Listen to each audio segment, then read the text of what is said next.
Hello everyone, a very good morning to all of you. Welcome to my platform. I am Haimontika and currently working as the Deputy Magistrate and Deputy Collector under the Government of West Bengal. Today is 21st May 2025 and I am going to discuss about the important editorials and the daily news published in the newspaper like Hindu. So stay tuned with me throughout the class and there will be the complete analysis of the current affairs happening all across our country and across the globe. So আমরা দেরি না করে শুরু করব আজকের ক্লাসের discussion. প্রথমত we will start from the front page of the Hindu newspaper where we can see the many important news articles. The first news article is related with the Waqf Act. আমরা আগের যে continuous discussion হয়েছে সেই জায়গায় দাঁড়িয়ে আমরা কিন্তু ওয়াকফ বিল কি এবং সেইটা নিয়ে what are the details minutes regarding the Waqf bill and the Waqf act সেটা অলরেডি উই হ্যাভ ডিসকাসড।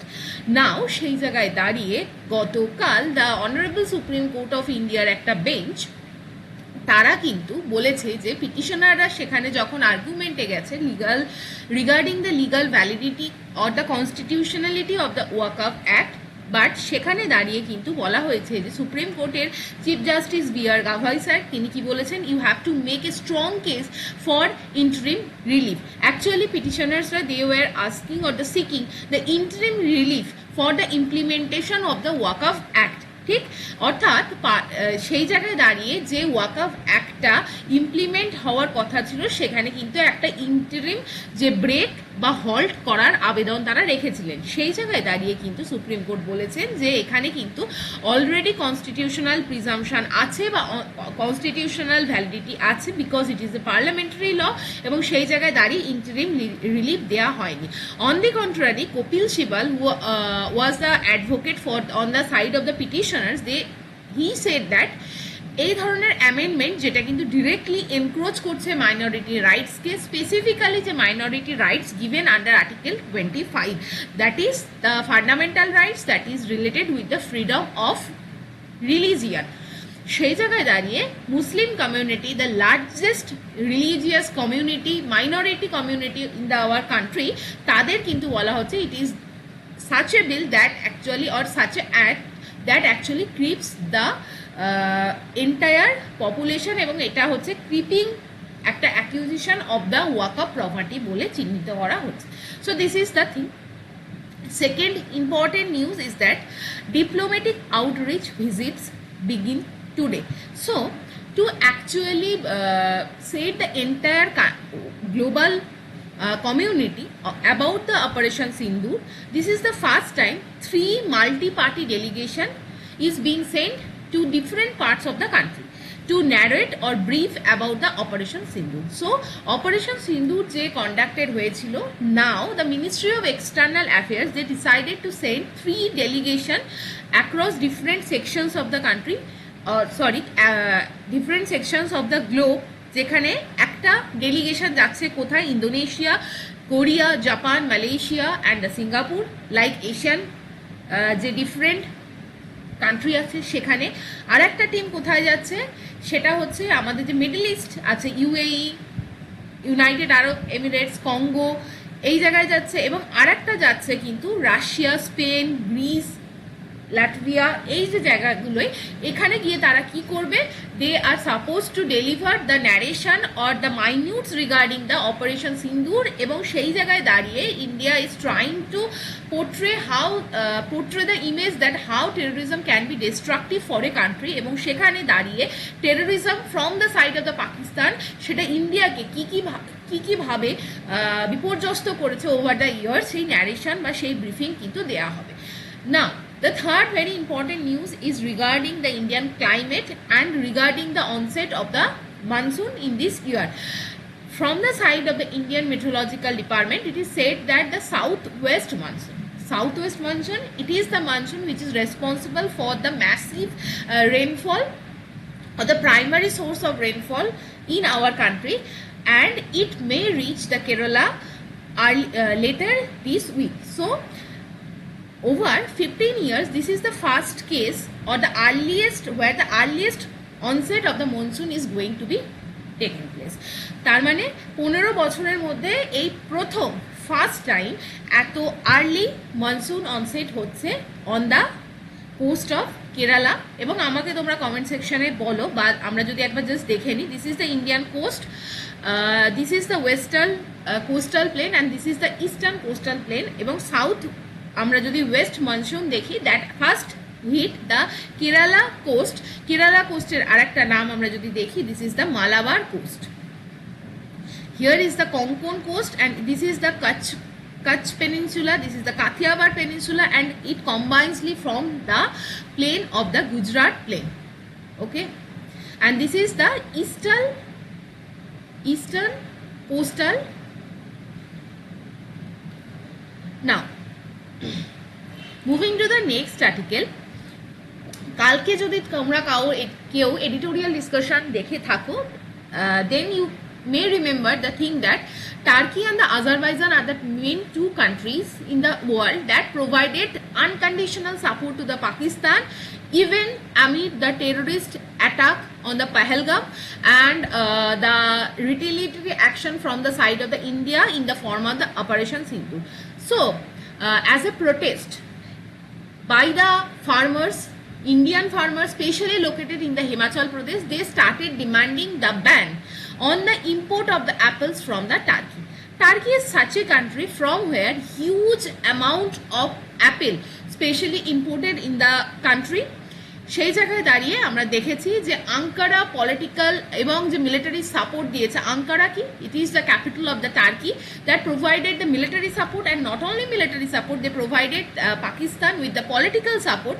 সেই জায়গায় দাঁড়িয়ে কিন্তু farmers or the fruit growing যে associations in the Himachal Pradesh, they started seeking the complete ban on the import of the apple. সেই জায়গায় দাঁড়িয়ে Himachal Pradesh is one of the largest producer of the apple in our country. Every year it produces roughly 6 to 10 lakh metric ton of apples, যেটা that actually provides a livelihood opportunity to 3 to 4 lakh families in the state. সেই জায়গায় দাঁড়িয়ে কিন্তু আমরা টার্কির যে Apple সেটাকে ban করার demand, it is rising. Now coming to the next article, that is the more good news than the bad in the Delhi's fertility rate dip.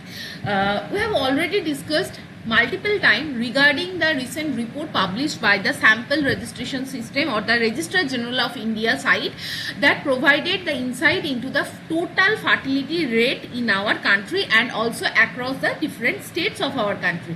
What is the fertility rate? It is the number of the average children যেটা কিন্তু আমাদের একটা particular women produce করে in her reproductive age. Reproductive age means the age lies between 15 to 49 years. তাহলে 49 থেকে 49 বছরের এই time পিরিয়ডের মধ্যে একটা মহিলা কটা সন্তানের জন্ম দিচ্ছে, এর যদি আমরা aggregate and the average figure নিই, that average figure will tell us the total fertility rate. So in our country, Delhi and the West Bengal are the two areas from where the total fertility rate is reported to be the lowest and as low as কত 2. তাহলে দিল্লি কিন্তু total fertility রেটের lowest report করেছে। এবং সেই জায়গায় দাঁড়িয়ে আমরা যদি দেখি কান্ট্রির মধ্যে 2 না 1.4 রিপোর্টেড হয়েছে, যেটা কিন্তু দেখা গেছে যে আমরা যদি লাস্ট 2011 জায়গায় দেখি, মানে লাস্ট যে পার্সেন্টেজ অফ দ্য ডিক্লাইন দেখি, this is the highest deep in the rate of the total fertility rate, যেটা হচ্ছে 26.3%। বিহার কিন্তু হাইয়েস্ট ফার্টিলিটি রেট রিপোর্ট করেছে অ্যান্ড রেজিস্টার করেছে। But from the academic point of view, if we are going to interpret this kind of lowest fertility rate in the Delhi, we can see that there are several factors present beside this kind of dip in the total fertility rate. সেখানে দাঁড়িয়ে more women in the workforce, independent decision making, better maternal and the infant health and infertility, যেগুলো কিন্তু may be the possible reason of the Delhi's lowest fertility rate. সেই জায়গায় দাঁড়িয়ে একজন যে gynaecologist তিনি কিন্তু সাজেস্ট করেছেন there are several disease happening in the women body that actually hinders the reproduction of the women. সেই জায়গায় দাঁড়িয়ে there are different disease like polycystic ovarian syndrome, এই ধরনের যে ওভারিয়ান সিস্ট, লাইক আমাদের সেডেন্টারি লাইফ প্র্যাকটিসেস যেখানে আমরা work আওয়ার্সে কিন্তু লং ওয়ার্ক আওয়ার্সে অলমোস্ট আমাদের বডি মুভমেন্ট হয় না, এছাড়া আমাদের habit to take or consume junk food, this are the main criteria যেখান থেকে দাঁড়িয়েও কিন্তু আমরা দেখা যাচ্ছে মডার্ন ডেজের যে মডার্ন উইমেন ফিমেল বডি সেখানে কিন্তু হিউজ মেডিকেল কমপ্লিকেশন দেখা যাচ্ছে, দ্যাটস ওয়াই কিন্তু তাদের ফার্টিলিটি ড্রপ করছে। So this is the news. Now coming to the next article, this is the Kaleshwaram Commission summons KCR ex-minister. It is a political news that needn't to be read, but what we need to understand about the Kaleshwaram lift irrigation project. What is the Kaleshwaram lift irrigation project? This is the bridge or this is the lift irrigation project that is being constructed on the river Godavari. আমরা এটা দেখব, এটা কিন্তু আমাদের তেলেঙ্গানার একটা lift irrigation project and one of the largest lift irrigation project not only in India but in the world too. সেই জায়গায় দাঁড়িয়ে এখানে নিউজটি হচ্ছে এই কালেশ্বরম লিফট ইরিগেশন প্রজেক্টের ওপর 3টে ব্যারেজ আছে। নাম কি?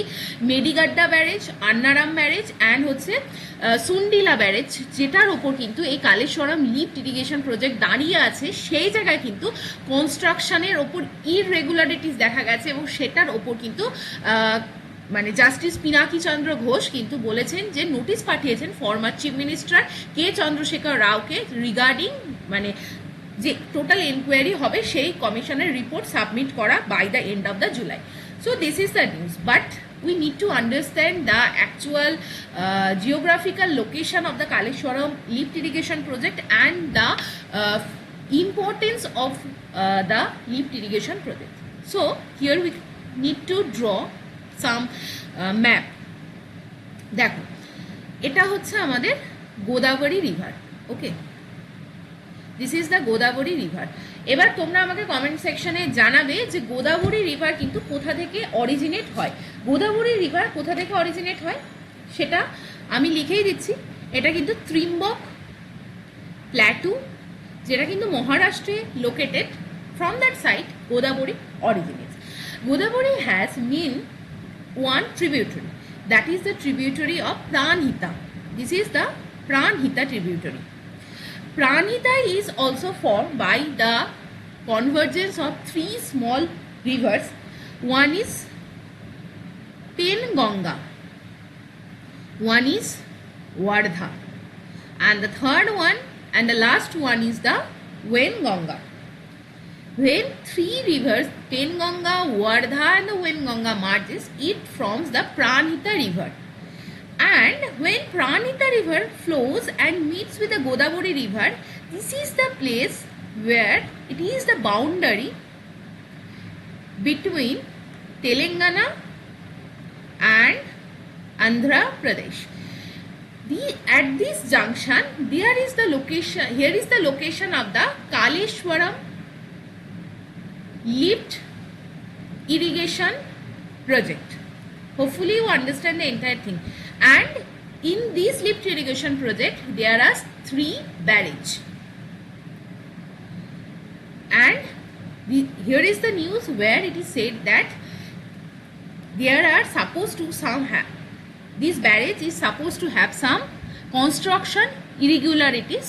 সেই জায়গায় দাঁড়িয়ে কিন্তু কেস সুপ্রিম কোর্টে গেছে, বাট এর ওপরে আমাদের আর বিশেষ কিছু জানার নেই। বাট এই যে কালেশ্বরম লিফট ইরিগেশন প্রজেক্ট, এটা mainly serve the purpose of irrigation in almost 30 major area in Telangana including Hyderabad. Hopefully you understand the thing. So main from the geographic aspect, it is important that Godavari, Penganga, Wardha, Wenganga river and at the confluence of the Pranhita and the Godavari there is the situation of the Kaleshwaram lift irrigation project. So this is the news. Next is the thing, Miss World 2025. I have already discussed that এটা হায়দ্রাবাদে হয়েছে এবং তেলেঙ্গানা এটা host করেছে miss world 2025 পেজেন্ট। The next important news is that a tragedy recorded for posterity, inscription near temple Karnataka, least drought date in 1539. Very important. Karnatake একটা important world heritage site আছে. This is the important archaeological site যেটা কিন্তু constructed by the Vijayanagar empire বা Bijoynagar dynasty দ্বারা কিন্তু এই হাম্পি তৈরি করা হয়েছিল। এই হাম্পি যে লোকেটেড ইন দ্য কর্ণাটক, তার মধ্যে একটা ইম্পর্টেন্ট টেম্পল আছে যেটাকে বলা হয় চন্দ্রশেখর টেম্পল। সেই চন্দ্রশেখর টেম্পল থেকে খুব রিসেন্ট টাইমে আর্কিওলজিক্যাল সার্ভে অফ ইন্ডিয়ার পক্ষ থেকে স্কাল্পচার ইনস্ক্রিপশনকে ডিসকভার করা গেছে এবং এটা একটা রিয়ারেস্ট ডকুমেন্ট যেখানে কিন্তু it documented the death of nearly 6307 people, প্রায় 6000 পিপলের ডেথ রেকর্ডেড হয়েছে এই ইনস্ক্রিপশনে, যেটা খুঁজে পাওয়া গেছে। এবং এই ডেথটা হয়েছে কিসের জন্য? Because of the drought in the local area, অর্থাৎ লোকাল যে কর্ণাটকের এরিয়ায় খরা হয়েছিল, সেই খরার জন্য এই মৃত্যু হয়েছিল। প্রায় কত বছর আগে? প্রায় 1539, মানে 1539, এত লং ব্যাক 16th সেঞ্চুরির এই স্কাল্পচার কিন্তু রিভিল করছে যে because of the natural calamity and the humanitarian disaster সেটা কিন্তু হ্যাপেন হয়েছে। So this is the area, এবং সেখানে দাঁড়িয়ে বলা হয়েছে দেখো এটা কিন্তু অলমোস্ট শক এরা যদি আমরা ধরি 1461 শক এরা ভিকারি ইনস্ক্রিপশন আমাদের ইম্পর্টেন্ট, এবং সেই জায়গায় দাঁড়িয়ে আমরা করসপন্ডিং টু 1539 সেঞ্চুরিতে যদি চলে যাই, সেখান থেকে ইনস্ক্রিপশনটা ডেসিফার করা হয়েছে এবং সেখানে যে inscription it is written in the Kannada language, এবং সেখানে দাঁড়িয়ে কিন্তু it actually tells the story of the disaster, natural calamity, যেটা কিন্তু হিস্ট্রিক্যাল টাইমে হয়েছিল। So this is the news. Next news is the India's new normal deconstructed. এটা খুব বেশি আমরা পড়বো না, আমরা জাস্ট দেখবো যে কিভাবে প্রাইম মিনিস্টারের যে ন্যারেশন, তিনি কিন্তু বলেছিলেন যে আমরা India will identify, track and punish every tourist and their backers. সেই জায়গায় দাঁড়িয়ে যে অপারেশন সিন্দুর হয়, that triggered or that actually strike 9 different terror targets located in the Pakistan, এবং যেখানে দাঁড়িয়ে কিন্তু ইউনাইটেড নেশনের তরফ থেকে যে প্রেসক্রাইবড যে এন্টিটিস আছে, কি entities? Terrorist group like Lashkar-e Taiba, Jaish-e Mohammed, Hizbul Mujahideen, এই ধরনের টেরোরিস্ট ঘাঁটিতে কিন্তু টেরর অ্যাটাক করা হয়, ড্রোন অ্যাটাক করা হয় এবং সেগুলোকে ডিস্ট্রয় করে দেওয়া হয়। And India clarified that this response was focused, measured and non escalatory in the nature. সেই জায়গায় দাঁড়িয়ে কিন্তু ইন্ডিয়া কিন্তু drone and the missile attack করেন, এবং সেখানে কিন্তু মিলিটারি বেসের মধ্যে কোনো আর্টিলারি সেলিং করা হয়নি, অনলি টেরর ক্যাম্পগুলোকে ডিস্ট্রয় করা হয়েছে। সেই জায়গায় দাঁড়িয়ে যে জায়গাটায় বলা হচ্ছে a change from the traditional response, আমরা this can be termed as a new normal in the dimension of the Indian Pakistan relationship. সেই জায়গায় দাঁড়িয়ে not only it is limited for the through the conduction of the operation Sindoor. আমরা যদি দেখি Indian গভর্নমেন্টের stands কিন্তু very clear that no talk policy. সেই জায়গায় দাঁড়িয়ে কিন্তু ইন্ডিয়া ডিসরাপ্ট করেছে বা হল্ট করেছে ডায়ালগ, সাসপেন্ড করেছে পিপল টু পিপল কন্ট্যাক্ট, এবং সেন্সিটাইজ করার চেষ্টা করছে ইন্টারন্যাশনাল কমিউনিটিকে regarding the Pakistan's tactics to use terrorism as a tool of the state policy towards India. সেই জায়গায় দাঁড়িয়ে কিন্তু বলা হয়েছে যে পাকিস্তান কিন্তু প্রেফার করছে টেরোরিস্ট অ্যাটাক যাতে হয়, এবং টেরোরিস্ট অ্যাটাককে কিন্তু একটা টুল হিসাবে ইউজ করছে, এবং সেই টুলের একটা বাফার হিসাবে ইউজ করছে কিন্তু নিউক্লিয়ার যে উইপন সেগুলোকে, মানে থ্রেট হিসাবে ইউজ করছে যে আমরা নিউক্লিয়ার উইপন আছে আমাদের কাছে। এই জায়গায় দাঁড়িয়ে this is the entire thing, যেখানে আবার সেই ন্যারেশন দেওয়া হয়েছে, আমাদের এটা পড়ার দরকার নেই, বাট আমাদের এখানে কিন্তু বলা হয়েছে যে আমাদের what India needs at that time.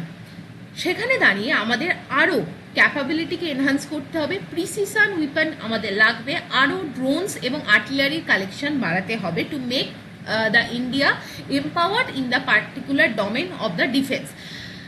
সেই জায়গায় দাঁড়িয়ে last here it is written that greater synergy এবং কোঅপারেশন কোঅর্ডিনেশন আমাদের ইন্ডাস্ট্রি লেভেলে এবং আর্ম ফোর্স লেভেলে লাগবে, অর্থাৎ ইন্ডাস্ট্রি যেন টাইম টু টাইম আমাদের আর্ম ফোর্সকে প্রপার আর্টিলারি এবং গান অ্যান্ড উইপন সাপ্লাই করতে পারে, সেই জায়গায় গ্রেটার সিনার্জি এবং আমাদের cooperation is needed. Now in the last portion of the article it is written that the new India under the prime minister is free from self doubt and innovation. We have no self-doubt and innovation means hindrance. Now, the enunciation of the new normal in the strategy indicates a paradigm shift in how India deals with terrorism. And it is a message to both Pakistan and the entire world. সেই জায়গায় দাঁড়িয়ে আমাদের কিন্তু আমরা with or without global support, we will definitely respond to the any kind of escalation in the domain of the terrorism. Hopefully you understand. Now next article is the scheme based workers, the struggle for an identity. Now central government এর মধ্যে millions of workersরা কাজ করছে as the regular and the contractual workers, যাদেরকে কিন্তু who are recognized as the government employees and they are providing with the pay regime, অর্থাৎ they have the proper pay structure যেখানে যের আন্ডারে তারা কিন্তু প্রপারলি স্যালারি পায় এবং তারা designated as the employee. But several different types of employees আমরা দেখতে পাবো, like anganwadi workers, anganwadi helpers এবং অ্যাক্রেডিটেড সোশ্যাল হেলথ অ্যাক্টিভিস্ট যাদের আমরা বলি আশা ওয়ার্কার্স। তাদের কিন্তু বলা হয় they are the key foundation for important schemes like integrated child development service, that is the ICDS যেটা স্টার্ট হয়েছিল 1975 এ, another কি মিড ডে মিল যেটা আছে, also national rural health mission যেটা হচ্ছে NHRM, যেটা কিন্তু হেলথ লেভেলে আশা ওয়ার্কার্সদের দিয়ে এটা কিন্তু পাবলিক হেলথকে ইনশিওর করে ইন দ্য রুরাল ইন্ডিয়া। সেই জায়গায় দাঁড়িয়ে তাহলে তিনটে মেন স্কিম, একটা ICDS, একটা মিড ডে মিল আর একটা হচ্ছে ন্যাশনাল রুরাল হেলথ মিশন, সেখানে দাঁড়িয়ে যে হিউজ কর্মচারী বা এমপ্লয়মেন্ট ওয়ার্ক ফোর্স আছে in the form of anganwadi worker and anganwadi helper, তাদেরকে কিন্তু প্রপারলি একটা ওয়ার্কার্সদের ডেজিগনেশন দেওয়া হয়নি and they are struggling for their identity. Now বলা হচ্ছে এই যে তিনটে scheme, they have huge social and economic function. They take care the children and the lactating mother and provide nutrition aspect to the country. সেই জায়গায় দাঁড়িয়ে এটা ব্রিজের মতো কাজ করছে কিভাবে কমিউনিটি এবং পাবলিক হেলথ সিস্টেমের মধ্যে অ্যান্ড এম্পাওয়ার করছে আওয়ার পপুলেশনকে থ্রু নিউট্রিশনাল হেলদি সিস্টেম। সেই জায়গায় দাঁড়িয়ে এখানের সঙ্গে যারা অ্যাসোসিয়েটেড ওয়ার্কার্স আছে they face the hardship of what? Hardship of getting the basic labor right or the basic right to be designated as the worker or the employee. সে জায়গায় দাঁড়িয়ে তারা কিন্তু মিনিমাম ওয়েজ থেকে বঞ্চিত, they are deprived of the social security and even the status of a worker. তারা কিন্তু সেই জায়গায় দাঁড়িয়ে বারংবার তাদের যে ডিমান্ড সেটাকে সাপ্রেস করে দেওয়া হচ্ছে এবং they are not getting the minimum wage and social security protection. And from this moment they started to get মানে কি করতে চাইছে, তারা কিন্তু তিনটে পথ অবলম্বন করতে চাইছে। সেই তিনটে পথ কি? Strike, legal action and social dialogue. তারা কিন্তু এই তিনটে পথ বেছে নিয়েছে যার মাধ্যমে তারা কিন্তু তাদের ভয়েসকে রেজ করছে। সেই জন্য এবার বলা হচ্ছে বিভিন্ন পার্টস অফ দ্য কান্ট্রিতে আমরা দেখেছি এই যে আশা ওয়ার্কার্স, অঙ্গনওয়াড়ি ওয়ার্কার্স, তারা কিন্তু প্রোটেস্ট মুভমেন্ট লঞ্চ করেছে and this is the example যেখানে কিন্তু দেখা গেছে যে তারা কিন্তু স্ট্রাইক করেছে। নাও জুডিশিয়ারি অ্যাপ্রোচ, তারা কিন্তু কোর্টের দ্বারস্থ হওয়ার তারা কিন্তু কিছুটা হলেও সফলতা বা আশার আলো দেখেছে। Anganwadis have been knocking on the doors of the judiciary. সেই জায়গায় দাঁড়িয়ে ইনিশিয়ালি কিন্তু সুপ্রিম কোর্ট বলেছিল anganwadis do not carry out any function of the state and don't hold a post under a statute them and consider them as workers. But সেই জায়গায় দাঁড়িয়েও কিন্তু পরবর্তীকালে কিন্তু তাদের কোর্ট 2022 সালে কিন্তু গ্র্যান্ট করেছিল, লেটার অন ইট গ্র্যান্ট কি করেছিল, অঙ্গনওয়াড়িজ আর এলিজেবল ফর গ্র্যাচুইটি এবং ছিল যে তারা কিন্তু ওয়ার্কার্স এবং এমপ্লয়িজ এই যে ডেজিগনেশন এবং ডেফিনেশনের আন্ডারে কভার হয় এবং তারা কিন্তু পেমেন্ট অফ গ্র্যাচুইটি অ্যাক্ট 1972 এর আন্ডারে গ্র্যাচুইটি পাওয়ার জন্য eligible. This is the thing এবং আরও একটা জায়গায় ডিমান্ড আসে যে অঙ্গনারী যে ওয়ার্কার্স অ্যান্ড হেলথ ওয়ার্কার্স যারা আছে তাদেরকে কিন্তু রেগুলারাইজড করতে হবে as class 3 and class 4 grade state employee, অর্থাৎ তাদের কিন্তু পার্টিকুলার একটা স্যালারি স্ট্রাকচার কিন্তু তৈরি করা উচিত এবং they will be given a proper monthly salary, not the remuneration. তো এই জায়গায় বলা হয়েছে government is concern with the huge cost implementation as the employment of the SBW as the government employees is set to grow as the population grow, অর্থাৎ যে হারে population grow করছে সেই একই প্যারালালি আমরা দেখতে পাচ্ছি গভর্নমেন্টের যে এমপ্লয়মেন্ট বা এমপ্লয়ি সেটাও গ্রো করছে এবং it is a very much economic burden এবং সেই জায়গা থেকে দাঁড়িয়ে কিন্তু অনেক সময় দেখা যাচ্ছে there is an reluctant force যেখানে কিন্তু government is not willing to provide monthly salary or bringing some pay structure for this kind of social workers. সেই জায়গায় দাঁড়িয়ে বলা হচ্ছে there are attempts to privatize also the ICDS program, but amid all this kind of negligence from the side of government and the policy makers, their struggle which involves multiple issues will go on. Now it is not applause that they seek but worker status, অর্থাৎ আমরা তারা যে বারবার তাদের ভয়েসকে raise করছে regarding giving them the worker status, this is not such thing যেখানে তারা কিন্তু মানে ন্যাগিং করছে, but it is an existential struggle. It is interesting to note that both the traditional and the modern gig workers যেখানে কাজ করছে সেই জায়গায় দাঁড়িয়ে তাদের এই যে যুদ্ধ, তাদের এই যে লড়াই, তাদের এই যে battle for their labour market identity as the workers, not earning some মানে এবং তাদের যে demand to earn wages not honorarium সেগুলো কিন্তু ইকুয়ালি ভ্যালিড এবং it is the clarity that they seek but a legitimate demand for worker status, but by dint of hard work over long hours, তারা যে পরিশ্রম করছে এবং যে পরিশ্রম করে চলেছে সেইটার পর তাদের কিন্তু it is basic right to be recognised as the legal worker status. Now the last article for this class, this is the progress should not just be fast but future proof. This is related with the climate, global warming topic. Now আমরা India's entire subcontinent is like facing temperature issues, erratic monsoon and intensifying disaster. সেই জায়গায় দাঁড়িয়ে question করা হয়েছে what are we doing for this. সেই জায়গায় দাঁড়িয়ে Indian population আমরা যদি ওয়ার্ল্ড ব্যাংকের রিপোর্ট দেখি সেখানে কিন্তু এন্টায়ার যে পপুলেশন সেটা হচ্ছে আর at the verge of climate induced disaster from monsoon flood in the northeast to heat-induced crop failure in the central India. These events are no longer isolated incidents. They are systematic threats to economic stability, public health and national security. Now, despite mounting evidences, India remains vulnerable due to the gap in risk assessment and preparedness, lack of comprehensive framework যেটা আমাদের কান্ট্রিতে কি জন্য to evaluate and predict the climate physical risk সেটা কিন্তু আমাদেরকে আরও vulnerable করে দিচ্ছে।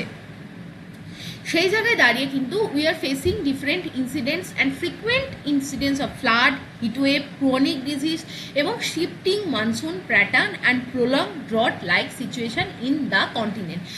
নাও এখানে আমাদের কিন্তু short term weather forecast, climate projection এগুলোর থেকেও আমাদের লং টার্ম একটা ট্রেন্ড কিন্তু লাগবে যাতে কিন্তু আমরা প্রপার পলিসি মেকিং করতে পারি regarding the climate hazards. So this is the thing. Now এটাই বলা হচ্ছে we need to shift towards the renewable energy, decarbonisation এবং আমাদের প্রপার রেজিলিয়েন্ট ইনফ্রাস্ট্রাকচারকে অ্যাডাপ্ট করতে হবে এবং আমাদের proper investment in the regarding the climate resilient infrastructure is also needed এবং সেখানে কিন্তু আমাদের ইকোনমিক্যালি প্রুডেন্ট ওয়েতে we need to take the decision later. হ্যাঁ, এই যে ফাইন্যান্সিয়াল স্টেবিলিটির জন্য প্রপার একটা রেগুলেটরি বডি ওয়ার্ল্ড ওয়াইড আছে যেখানে কিন্তু যারা অ্যাসেস করে, ভলেন্টারি করে ক্লাইমেট রিস্ক ডিসকোর্সকে এবং ম্যান্ডেটরি রিপোর্ট করে সেই জায়গায় সেরকমভাবে ইন্ডিয়ার কিন্তু রিজার্ভ ব্যাঙ্ক অফ ইন্ডিয়া আছে, যারা কিন্তু ক্লাইমেট রিস্ককেও কিন্তু ইনক্লুড করতে হবে এবং প্রপার ক্যালকুলেট করতে হবে যে what is the burden of the climate risk in the Indian economy, এবং ক্লাইমেট রিস্ক হ্যাজার্ড ধরে ইন্ডিয়ান ইকোনমিক কিন্তু প্রজেকশনকে কিন্তু প্রোভাইড করতে হবে। নাও এই জায়গায় বলা হয়েছে ন্যাশনাল অ্যাকশন প্ল্যান বা আমাদের ন্যাশনাল অ্যাডাপ্টেশন প্ল্যান আছে, সেইখানে কিন্তু আমাদের প্রপার কি প্রোগ্রেস হচ্ছে সেটাকে ট্র্যাক করার দরকার আছে। এবং লাস্ট এই আর্টিকেলে এটাই লেখা আছে যে হিউজ আমাদের যে ক্লাইমেট রিস্ক ডেটা হাব আছে সেটাকে that should be made very transparent, science base মেথডকে আমাদের ইউজ করতে হবে, যাতে করে কিন্তু আমরা এমন একটা মেকানিজম ইউজ করতে পারি যেখানে দাঁড়িয়ে ইন্ডিয়া স্টার্ট করবে মুভিং টুয়ার্ডস দ্য বিকশিত ভারত, এবং রোবাস্ট ক্লাইমেট রিস্ক অ্যাসেসমেন্টই কিন্তু, অর্থাৎ আমাদের ক্লাইমেটের যে রিস্ক আছে সেখানে robust assessment is necessary, and that can only ensure the progress is not just fast but future proof. মানে অনেক সময় দেখা যায় ইজি রাইজ ইজি ফল হয়, মানে তুমি হঠাৎ করে উঠলে হঠাৎ করে পড়লে, but this is not a sustainable rise. But ইন্ডিয়াকে কিন্তু সাস্টেনেবল rise করতে হবে, be it in the social domain, be it in the economic domain. That can only be ensured if we consider the climate as one of the important parameter, এবং সেই জায়গায় দাঁড়িয়ে climate risk assessment is mandatory, এবং সেই জায়গায় দাঁড়িয়ে আমাদের progress যেন ফাস্ট না হয়, ফাস্ট হওয়ার সাথে সাথে ফিউচার প্রুফ হয়। So this is the entire thing written in the editorial. আজকের মতো এডিটোরিয়াল ডিসকাশন এইটুকখানি। কেমন লাগলো জানিও, লাইক করো, শেয়ার করো এবং ফলো করো টু মাই চ্যানেল, সাবস্ক্রাইব করো, টেলিগ্রাম চ্যানেল জয়েন করো, এবং if you have any query regarding any competitive examination then feel free to ask me and you can reach me via the email. This is the email ID. So for this class এটাই আজকের মতো এইটুকখানি, আজকের class এইটুকখানি থাক। Next দিন আরও editorial নিয়ে discussion থাকবে, তোমরা আমাকে কমেন্ট সেকশনে জানিও কেমন লাগলো। Thank you for watching, have a nice day.